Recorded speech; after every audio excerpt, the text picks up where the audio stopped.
النهارده هتكون اول حلقه من كورس هوم اسيستنت. النهارده انا هشرح ليه تختار هوم اسيستنت وايه هو هوم اسيستنت. هوم اسيستنت هو عباره عن سمارت هوم سيستم بيدعم ابلكيشنز كتير جدا زي كينكس وزي ويف ولوترون وهكذا. تختار هوم اسيستنت عشان تقدم داشبورد تجمع بين كل الحاجات دي، بين السي سي تي في وبين اجهزه كينكس والساوند سيستم واجهزه زي ويف وما الى غيره يعني. والميزه التانية هي الداشبوردز بتاعت هوم اسيستنت.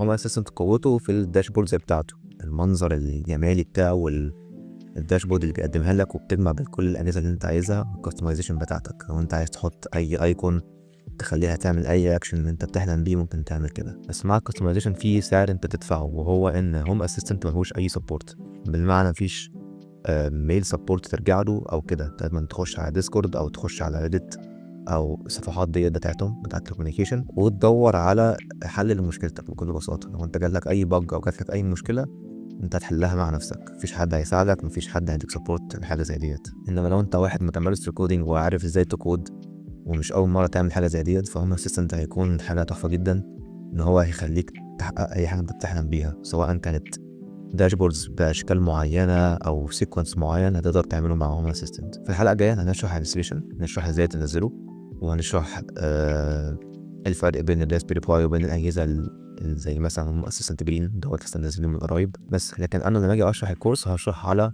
فيرتشوال ماشين، هننزل الفيرتشوال بوكس وهننزل عليهم اسيستنت وهنكمل بيت شغلنا بيه لحد بقيه الكورس. وبس كده، دي كانت اول حلقه. الحلقه الجايه هنشرح ازاي ننزل هوم اسيستنت على الفيرتشوال بوكس، وازاي نعمله سيت اب ونخش على الداشبورد البيزك بتاعت هوم اسيستنت.